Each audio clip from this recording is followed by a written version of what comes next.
Well, the She-Hulk creators knew what type of show we wanted, and we didn't get it. They said, no, that's not the show we're going to give you. All right, let's no talk Red about Hulk this time. And they said, let's talk about it. All right. So thank you very much for joining us, everyone. I am Kerwin. Yes, I'm Keith. Father Son Galaxy. If you're new to this channel, you're coming in for the first time, welcome. We ask that you would like this video, and if you're not a subscriber, please subscribe to our YouTube channel. Just let you know that we're also on all streaming platforms. So yeah, wherever you get your podcast. Exactly. All right. So episode 9, season finale of She-Hulk. Whose show is this? Attorney at Law. Yes, the title of it is Whose Show Is This? All right, let's get into Jen's, it. All right. So we want the answer. So actually we start off with a very nice homage, or you can call it a callback to the opening titles of The Incredible Hulk. It was a series that aired back in 1978. And was not as popular as our Hulk, The Incredible Hulk movie. Mm-hmm. And now our man Mark Ruffalo. Yeah, I agree with you, but that's what we had at the time. So this was a series starring Lou Ferrigno as the Hulk. Bill Bixby played Bruce Banner. Right, there's 2 different actors playing the Hulk and Bruce Banner. But it's showing She-Hulk, a She-Hulk opening title. Jen was dreaming, and she wakes up from her dream, and she's in prison, the same prison where they held Blonsky. Right, exactly.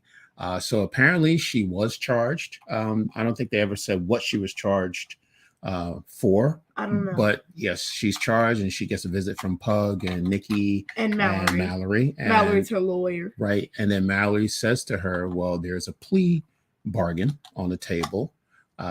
So if you agree to wear ankle bracelet and ankle monitor and remember to not turn to She-Hulk, just make a promise that you will not turn to She-Hulk, they'll let you go. The charges can eventually, and the charges would eventually be dropped, right? And so she agreed to the plea bargain, and she immediately left. She immediately left prison, and not only did she leave prison, she lost her job. So she was fired. She kind of had to pack it up. And Nikki's just like, oh, by the way, I raided the snack bar for you, but I'm just still gonna work here because they pay very well. Okay, all right. I might have missed that because I thought Nikki was actually going with Jen. So did Nikki say she was staying? Yes. Okay, I must have. Did. Yeah, I must have missed that. Okay, so so Jen is out of a job. Yeah, the reporters are outside her home. Remember when she was Jennifer Walters, unemployed attorney or whatever they called her, right? Yeah. In the second episode. Yes. Try to remember it. Yeah. Don't come to me. Yeah, that's fine. So she had these attorneys staked outside her home. Attorneys, reporters, they're just standing. Like, She-Hulk, like, so she leave people alone. Yeah. So she eventually moved out. I guess that's because she couldn't pay her rent, so she doesn't have a job. And she moved back home with her parents. Yeah. It's not always a good thing. So now Jen is trying to investigate who is behind Intelligentsia. All right. So she's at home. Nikki comes to visit. Her mother, Jen's mother, gives her a video of Jen back in college where she's partying, and she sends it to Jen. She sends it to Nikki. Yes. And when Nikki does, right, it's kind of backstabby-ish, but not really, because I think Jen kind of knew. But what Nikki did was she took that very embarrassing video and she posted it on the Intelligentsia website, yes, which instantly caught the attention of Hulk King. And Hulk King invited her to a party being thrown at the lodge of Abominations, whatever you call it. Yep, exactly. So campus, right. I guess. Yeah. Okay. Well, we didn't. Yes. Right. Okay. That's right. And then with Nikki and Pug, because she knew that it was going to be attended by all men, so she needed a man to represent. Pug, right. So she and Pug drove. Nikki and Pug drove to the lodge, and Pug was wearing a headpiece, earpiece, walks in and he pretends that he's one of these guys that don't like She-Hulk, anti-She-Hulk, anti-female Marvel characters. They brought up Lady Thor. Yeah, he was no longer with us. Right. So apparently all these guys are there and they're putting down the female superheroes. They're so rude. Yeah, exactly. Like, oh, the men came first, the men are stronger. They didn't earn the right to be Thor or the Hulk. So that's their game plan. Meanwhile, Jen decides that she wants to go visit Blonsky, right? Because Blonsky is really one of maybe outside of Bruce Banner who knows exactly what she's going through, because when Bruce is AWOL at this time. Yeah, when Blonsky was in prison, that was the terms that he had in order to be let go, that he also had to wear an ankle monitor, keep the monitor on, and he also had to not reassure that he was not going to be the Abomination. So she goes to visit him at the lodge, and she meets up with one of those former Wrecking Crew members, Wrecker. Which a storyline again that's been dropped. No indication as to what happens. Yeah, I don't get it. We saw the Wrecking Crew one episode, then all of a sudden they're in rehab. Yeah. So Wrecker tells Jen is looking for Blonsky. Blonsky's over at the lodge area attending some type of event. Yes. So the event again is these guys who are attending these weirdos. Yes, right. And guess who shows up at this event? Actually, who is leading the event? Who is the organizer of the event? But Todd. Yes, Todd the Creep is there. And his last name isn't even Phelps. His last name is Creep. Yeah. Todd Creep. And you know what he does? He spills the beans. He just told Pug everything. I am the Hulk King. Yeah, I was the one that broke into Jen's phone. I think what he thought was Josh. I think he thought he'd get bragging rights, but that just doesn't seem like something you'd tell to somebody you just met 10 seconds ago. Yeah, it just seems it's unusual that he would just spill the beans. But they had to get the show up and going, right? And I'm kind of surprised because I feel like episode 8 was longer than the finale. I think so. Yeah, it felt that way. Now, okay, so there is a guest speaker. The guest speaker happens to be Abomination. Whoa. Now, wait a second. I thought Blonsky was not supposed to turn into the Abomination. But, yeah, he is. But there he is as the Abomination. I don't get how we got the ankle monitor off. That doesn't make sense. Right. That's a good point. Right. Unless when he turns into Abomination, does it break off? But don't you think SWAT would have came for him by now? That's a good point. Like, that's right. That ankle monitor's got a receptor in or something. Exactly. I think that's how they work. So, like, whenever it goes off the grid, it's going to notify people, and then SWAT's just going to bust in. Exactly. That's Speaking of busting in, like, it just got crazy at the ending. Like after that, Jen walks in. And she's like, Todd, what are you doing? You're intelligentsia. And he's like, yes, and I stole your blood. Ha ha. Mm-hmm. And then he gives himself the injection in the shoulder, turns into the Hulk.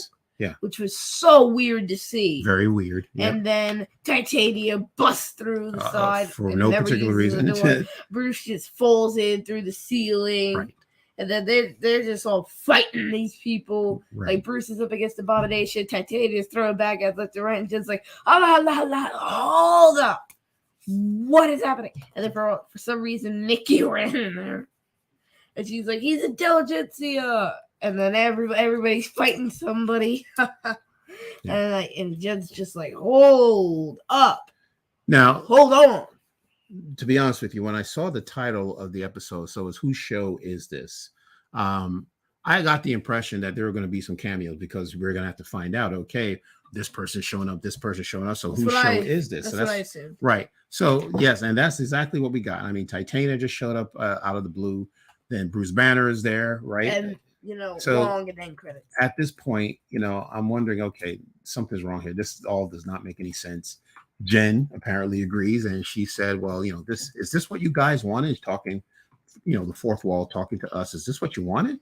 And then we kind of turned off the show, but then She-Hulk came bursting out, and she's like, you're not going to stop me. And then she ran into Marvel Assembly. Exactly. So in other words, she's thinking in terms of people are going to turn off the show, right? So you turn off the show and you head back to we turned off the Disney show Plus and went to we turned it off and went to the main screen, and then she kind of jumped out the screen and yelled at us. jumped at the screen and jumped into the Avengers Assemble Marvel's Assemble. Yeah, Marvel's Assemble documentary. Just like, okay, I'm in here now. Yeah, and then she goes into the writers' room, and they're just she starts scolding the writers, stupid ideas of each other, and she's just like, "You wrote some terrible stuff," and they're like, "You're gonna have to speak to Kevin about that," and I'm like, Kevin Feige, and they're like, "No, knowledge enhanced visual interconnectivity nexus," and I'm like, "That's it. That's what Kevin stands for." Very good, yeah. So that's what Kevin Feige's first name stands for. Okay, apparently so. Good to know. And he's also got a robot head. Right. So once she finds out, so basically Kevin is the one who's in charge of the storytelling and the films and the TV series. So this Kevin person, right? So when she finds out that Kevin is an AI, then she starts asking questions. Okay, well, what is the problem? And she says some very important things. And once we're done wrapping up the episode, I want to talk about it, but I have it written down because I want to make sure I got things right. So when she mentioned that, she's asking if this is what we really want, is this working for us as the audience? And what she does is she lets Kevin know that, even before that, this was a funny line. I must admit that there was one funny line when she comes in as She-Hulk. Kevin says, "Well, can you please transform back into Jen?" Yeah, because we're on budget cuts right now. Yes, the CGI is very expensive, and then make sure you turn back when the camera is not looking. All right, because the visual effects team has moved on to another show. And I don't know if you heard this because I didn't hear. Yeah, the Black Panther theme. Had to watch it again. Yeah, right. That was pretty. So that was pretty funny. So the visual effects team has moved on to working on the Black Panther. So I thought it was pretty good. So now Jen then starts talking about the MCU, what the Marvel Cinematic Universe represents. And she said that it's big spectacles, high stakes plot lines. Marvel movies all end the same way. You throw a bunch of plot and flash, and you have a storyline about the blood that's very similar to the super soldier serum. So what she's saying is, yes, these movies are very high stakes, but for her high stakes is that she, as Jen, is trying to learn how to be both Jen and She-Hulk. So to her, that's high stakes. Okay. Mm-hmm. All right. Let's stop. Take a break for Q&A. Exactly. Alex. Happy Thursday, Alex. Yeah. Thank you very much. And then second comment. I admit that when she broke the fourth wall and went to the Disney Plus screen, I wondered for a second if the episode crashed and went back to the Disney Plus. That was pretty good. That happened to me too. I thought the same thing because I'm like, what's the subtitles go? Yes. And then she's like, "Hey, you can't ignore me," and I'm like, "Yeah, that was pretty funny. Yeah, that was pretty good. So I must admit that was interesting. So so she's given this theory about what's high stakes for her. Basically, She-Hulk doesn't have to be like the Marvel Cinematic Universe. So it doesn't have to follow the same formulas. It has to be formulaic. So what she asked Kevin to do is to remove some of the plot lines. So one of the plot lines is, don't make Todd into another Hulk. It's not the serum that's the problem. It's him personally. Todd is the problem. She wanted to drop the storyline regarding Bruce, why he returned. Yeah, she doesn't want him announcement. To just, bounce into the right show. And she says to Kevin, "Oh, that can wait until the movie. We'll talk about that later, what that meant or what I think it means." And then she's like, "Hey, I wouldn't mind seeing Daredevil again." How about that? She wants to have Daredevil back, and Kevin reluctantly gives her what she wants. And also, I thought he was going back to New York. Well, exactly, but she went to Kevin and changed the plans. And Kevin is saying, "Well, I had this big spectacle ending plan, and now you're telling me you want me to change it. All right." So he reluctantly Hold up. What's the matter? You do no, it's not a bad thing, it's a good thing. Yeah. You do realize that this means that She-Hulk can literally rewrite the fabric of the MCU, because she can basically just go back and tell them to change the writing for the future projects and do whatever she wants. So basically the future of the MCU is in She-Hulk's hands, because if she can just walk up to Kevin whenever she wants and be like, hey, do this and do that. She could bring back literally every MCU character that's dead. I don't know if that was their intention. But it leaves the window open. Okay, all right. I like that point. I didn't think of it that way, but let's finish up this episode because this is something important that we should talk about. So let me finish up the episode. The last thing that Kevin says to her, he teases her and says, "Well, I'll see you on the big screen." And then she says, "Really?" And then Kevin says, "No, we're going to talk about that as well." Okay, all right. So anyway, so we go back to where we were. Oh, she also mentioned that she wanted what was going on right now at the time to happen in broad daylight. She didn't want it to be she hates the an interior shot. She didn't want it to be shot at nighttime. So when we go back to the scene where we left off with Todd, they're outside. It's bright daylight. And she approaches Todd and says, "You know what?" And Todd is thinking that he's going to get knocked out by She-Hulk. She just comes to him and says, "You're under arrest. All right." And she said she'd see him in court. See you in court, and then you're out of here. And then she goes back to Blonsky because Blonsky violated his parole. Yeah, so, he's like, "See you in 10 years." Right. So he agreed to go back to jail. All right. So he signed a form. So Blonsky's back in prison. 10 years. Right. So Todd is in prison, going to prison, and he's also going to court. Yeah, you know what I found surprising though? Jen could have rewritten the story so that Blonsky didn't turn into Abomination instead of landing him in jail for another 10 years. Well, I think she wanted Blonsky to pay for his actions. He made a deal with Jen, who was his lawyer, and he agreed with Jen that he was no longer going to be Abomination. But I like Blonsky. Yeah, no, I understand that. I don't want this man in jail. Well, Keith, you know what's going to happen in the post credits, so we'll get to that. Wong just has to come in. Yeah, I mean, we'll get to that, so we don't have to worry about Blonsky. So he's going to be fine. All right, and then dropped out of the sky is Matt Murdock. Yep, and I mean literally dropped out of the sky. He just swung off a tree or something. Yeah, I don't know. He just finally got to see his suit in full detail in broad daylight. He looks kind of scratched up. Really? He's still wearing the yellow and red suit, right? He's still in mustard. Yeah, he's still wearing that. Condiment Man. Yes, he's still Condiment Man. That's fine. But it was a surprise to see him. I didn't think he'd be back for episode 9, but he did. And actually not the final scene, but the next scene right before the final scene, we're at Jen's parents' place and the family is over for dinner and they're having a good time, and Matt is actually invited as a guest for dinner, and he's talking about what he does for a living and how he works pro bono, and he's getting grilled by Jen's dad, trying to figure out, okay, well, and his aunt. Yeah, right. Like, okay, are you here for my daughter? And can you support her, type of thing, as fathers do. And then who shows up? Bruce Banner. Yeah, and guess who's with them? Right, his son Scar. Yes. Okay. Very good. All right. Thank you. Yes. So he is back from Sakaar, and he brings a surprise, and it is his son Scar. Tell me why Scar is important. What is Scar about? So what this means is that World War Hulk took place while Jen was doing her She-Hulk attorney at law. So World War Hulk was a comic book storyline.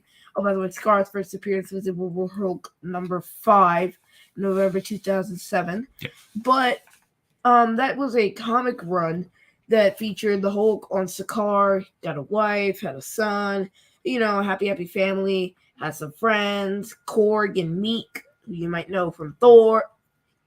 I mean, I hope you know them from Thor. Oh, sure we do, yeah. But yes. So those were his buddies. Those are his buddies. All right. Yes. Okay. And he attempted to destroy the Illuminati. Which means there must be an Illuminati in our world. So you think there may be another Illuminati coming? Which means a Tony AI, I assume, because, Tony Stark's a crucial part of the Illuminati. And there's Reed Richards. I don't know about Black Panther at this time. That's true. They were part of the Illuminati. That's right. Yeah. Illuminati. Yeah. This could also mean X-Men because Beast's part of the Illuminati. Right. Captain America is part of the Illuminati. Doctor Strange is part of the Illuminati. Yeah. And that's interesting. That was something else that Jen brought up with Kevin. Like, when are we going to get an X-Men movie? And Kevin says, I can't tell you that. So I didn't think he would. He didn't say there wasn't going to be an X-Men movie. He just says, I can't tell you that. So which means there's an X-Men movie. It means it's coming. We don't know when, but it's in the works. All right. How does she know about the X-Men though? Like, do they exist in her universe? Good question. This means that the X-Men already exist in the MCU. When you think about it, because otherwise she should have no clue that the X-Men even exist, because we haven't seen them yet, and they're not on our Earth, which is inherently her Earth. I like that. That's interesting. Okay. All right. Yeah, that's good. Keep that in mind. All right. So then we get to the final scene before the post-credit scene. Yeah, Jen's in court walking up the steps, and she gets interviewed by a reporter. Yeah. And he's like, "Are you gonna destroy Todd Phelps in court, or fist to fist?" And she's like, "Both." Yeah. Right. So and then ignores the dude and roll it. Right. And you know what I do like, look, Tatiana Maslany, she nailed this role from day one, from the very beginning. So she is the best, excuse me, she is the best part of this series, without question. But I like the turnaround that she has, because remember when she, got infected with Bruce's blood, she did not want to be a She-Hulk, right? She didn't want to be a superhero. She didn't want to be associated with the She-Hulk. But now, after some events taking place in her life and meeting Matt Murdock and embracing both sides of herself, right? That she can be Jen and She-Hulk, and she could do good being one or the other. All right. So, and she could do good being both. Yeah.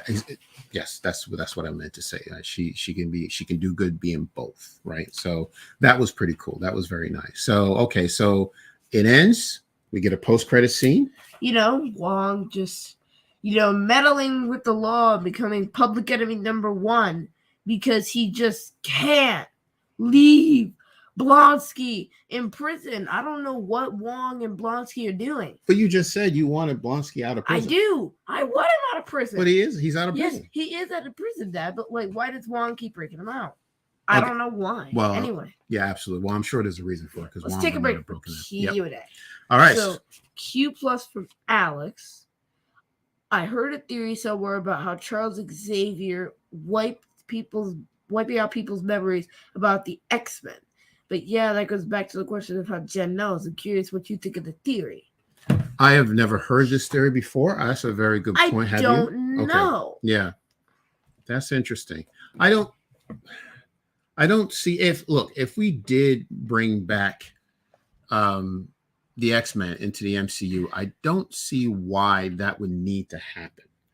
Why would Charles need to wipe out people's minds? I don't know. I don't see how that could play in. I don't think it's necessary for him to do that. But yeah, outside of that, Alex, I don't have any other. And also, Charles ain't that powerful. I mean, Charles Xavier. He's a mind reader. He can. But he's old. I mean, that man can't wipe 7 billion people's minds. Well, I don't know if that's what Alex was referring to, like wiping out that many people. I think maybe is it maybe certain superheroes you might be referring to, but But yeah, I don't know. That is a good fan theory, though. That's a good point. We'll see how it plays out, because I guess I could believe that happening. Okay. I would not be surprised if it did. Okay.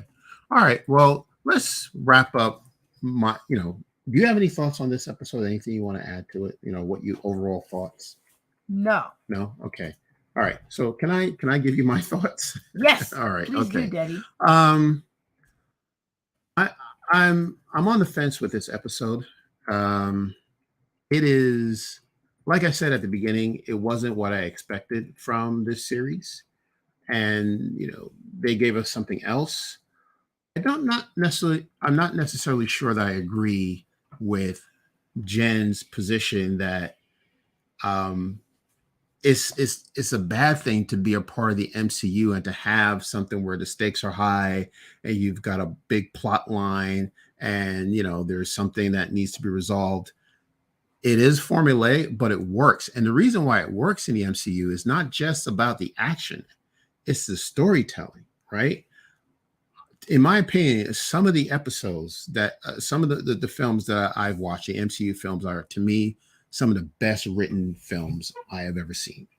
And that comes with, writers taking the time to develop the characters, making sure that the people involved, the people who are watching the movies, are invested in the characters.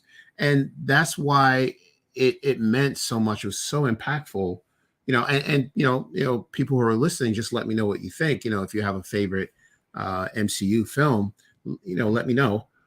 That by the time we got to Infinity War and we saw what happened at the end, spoiler alert, and we saw some of these characters just fade away right in front of our eyes. Yeah, Peter was the saddest. I think we were all upset about that. Exactly. We were emotionally attached to these characters. Yeah, see, this is the reason why they didn't put a 3-year break in between Endgame and Infinity War. Yeah. Like, we had to get that year. We had to get those 2 years taken off because we just needed that. But okay, all right, let's take a quick break for Q&A. Yeah, we'll continue this story. All in the Game. Yes. The big fourth wall. Hello, All in the Game. Welcome back. Thank you. Go ahead. Okay. The big fourth wall break was a homage to her coming out of the panels in her book to talk to the writer and subverted the big fight scene trope in every final episode. Interesting. Okay, so this is something that came out of the comic books. I did not know that. That is very interesting. I am surprised. Okay. I did not know that was a comic thing. Yeah. Well, that's very interesting. Okay. So tell me, All in the Game, what do you think about the idea where Jen said that her just trying to balance her life as being Jen and She-Hulk was high stakes for her, that it didn't need to be anything bigger than that? I don't agree with that. I think the writers are shortchanging themselves with She-Hulk and the character. I think the character can do so much more. Can do much bigger things. No, it doesn't have to be explosions and it doesn't have to be this big formulaic fight. Absolutely not. But what my point was, before we started on Q&A, I was saying that once we got to Infinity War, how invested we were in these characters and how we felt, because we didn't want them to go. Exactly, they came back right. Next movie. We didn't know if they were going to come back. We didn't know what happened to them. The funny part was I saw Endgame before I saw Infinity War. Oh, okay. Interesting. Yeah. So Infinity War was kind of out of context for me. And then speaking of Endgame, how big and important Endgame was and how relieved we felt when we saw these characters come back at the end. I mean, because it's all emotions. We need to be emotionally invested in these characters. And I think that's what works well with the MCU. So if you're going to say, I'm talking about the creators of She-Hulk, that the only stakes for Jen is just she's trying to balance who she is, Jen and She-Hulk. You need more than that. You know what I mean? Because the stakes got to be higher. And the other thing too is, this is it's a series. There are so many series out there, so much TV that a person can only watch a handful. So if you want to stand out and be that type of show that people are going to tune into week after week, you're gonna have to do more than that. So I just didn't I didn't agree with her, that message that we just need to be a legal comedy show and then that's it. So I think She-Hulk could have been so much more, so much more. Okay, well, let's take a break for Q&A real quick. Alex, great point at All of the Game. Yes. I heard about her coming out of the panels too. It's a great homage. And All of the Game. I think there's sometimes too many rose-tinted glasses involved when it comes to the movies, the first two phases. Mm-hmm. This phase is basically that with a little more experimentation to see what works. Interesting. Okay. All right. And we're towards the end of phase 4. I don't know. Yeah, Black Panther Wakanda Forever is going to close out phase 4, both for the year and for the foreseeable future. Time will tell, what phase 4 brings to the table. You know what I mean? So we won't know. And then, so All in the Game, this phase will be a total of just 23 months. More time is needed to Bob UK. Wait a second. Yeah. So this whole phase takes place over 2 years? I believe so. It was a very short phase. It did not take very long. I think it started after. Short? Man, you think 2 years is long? Yes.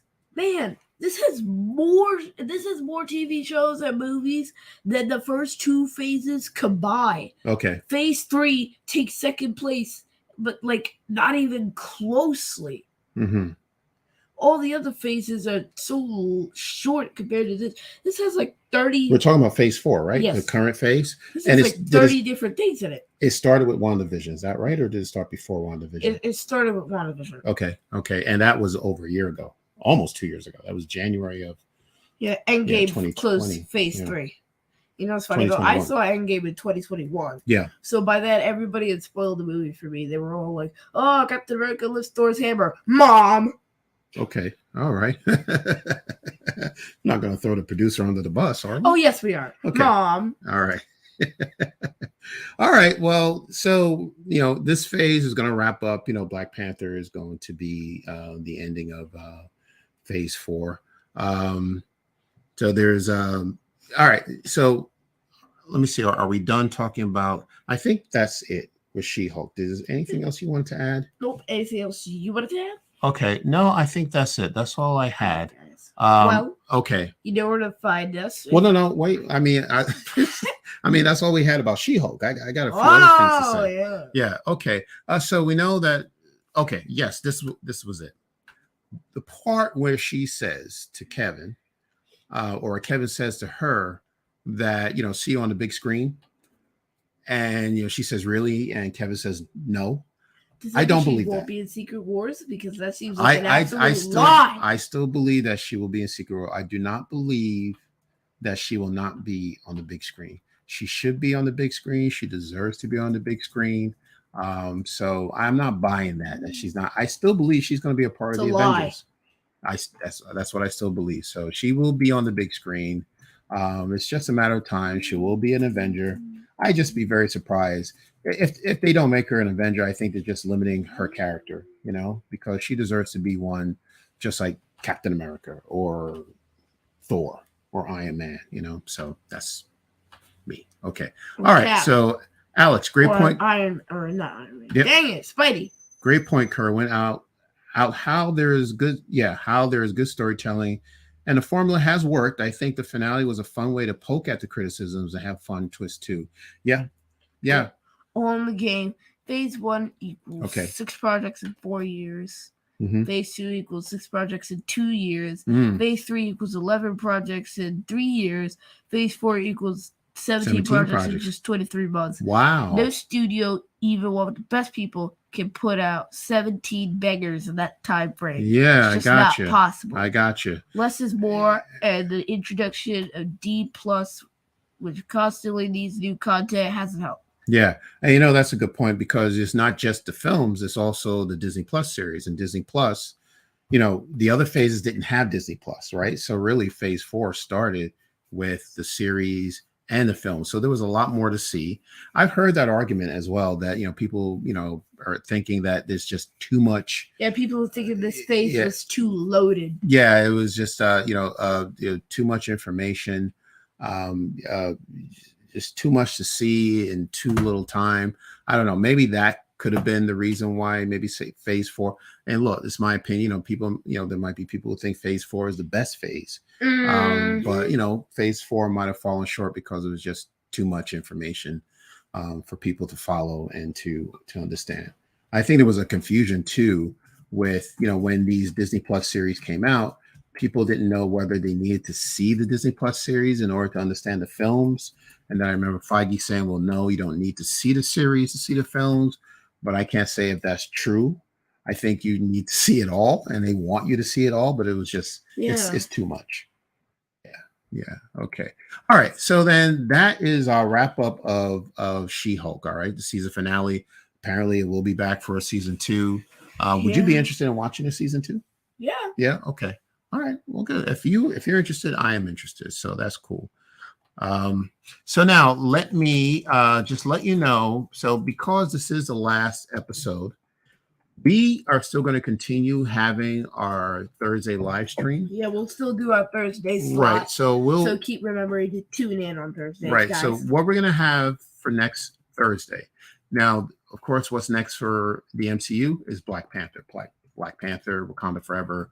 comes out November the 11th. So what we're going to do next week, we're going to do a revisit of the first Black Panther film, right? So and that talk about get you ready for Black Panther. Exactly, right. And talk about its cultural impact then when it came out 4 years ago. Like now. You should have seen Blackish when Black Panther came out. Like, yeah, it's wow. Yeah, it shaped the MCU. This was the first Black character to get a solo movie. I know Falcon predated him, but Falcon didn't get a solo movie. And he didn't even get a solo TV show because he shared half his screen time with the Winter Soldier. True. That is true. That is true. Although I like the show. Yeah. And 2018, I mean, that was 4 years ago. You were very young. I don't know how much you remember about when Black Panther was released, but it was a huge... Boy, it was insane. It was a huge phenomenon. So we're going to talk about that film next week. Now, on Thursday, October 27th, so just for you Star Wars fans out there, Tales of the Jedi will be releasing. Yes, thank you. All right. Well, on October 26th. So as far as I know, Andor episode 7 and Tales of the Jedi are going to be released on the same day, Wednesday the 26th. All right. So of course we're going to continue to do our live stream of Andor on Wednesday, but we're also going to do on the 27th a live stream of Tales of the Jedi. Now, if you don't know about Tales of the Jedi, it is 6 shorts, animated shorts. They last about 15 minutes, I believe. They're like Visions. Yeah. Star Wars Visions. Yeah. And the storylines are going to evolve around Ahsoka Tano and a Dooku. Count Dooku. Well, not Count at the time, but Dooku. What's his first name? I don't know. John? Yeah. So that's for the next, that's what we have planned for the next 2 weeks at least. All right. So the 20th, we'll revisit Black Panther, the film. We'll talk about the film. October 27th, we'll talk about Tales of the Jedi. Now, we don't know if we're going to be able to do one episode covering all 6, or we'll maybe split it 3 and 3, but we'll give you further details down the line. All right. That all? Yes. No, we're going to keep going. All right. So, yeah. So that's all we have. This was it was an interesting series, She-Hulk. Like I said, it wasn't what I expected. Yeah. But it's still entertaining. And again, Tatiana Maslany, she is the MVP of this series. Yeah. All right. So let's wrap up. What do we have next? Nothing. Oh, okay. But before we log off, let us know in the chat, and also when we end the live stream, post your thoughts on post it on our community board. That's a good, yeah. I like let us know there. Mm-hmm. I mean, I think you can respond to posts on the community board. I don't know. Mm-hmm. But, let us know what topics you want to see in the future. And by the way, speaking of community board, we saw that poll that we posted a week or so ago. We got 20 votes. 45% of people wanted to see She-Hulk, 45% wanted to see Abomination, and 10% were excited to see the Abomination. Okay. Is that closed now, or people No, it's still open. Still open? Okay. All right. So, it was split between She-Hulk and Daredevil each at 45 and then Abomination at 10. Yeah. So that post is still up today. So you can head over there and check it out if you want to. Let us know what you think. Okay. Yeah, I like that idea. Yeah, please, if you have any ideas what you would like to see on our upcoming live streams, at least the Thursday live streams, we'll continue, like I said, the live streams for Andor up until the season finale of that, which ends in November.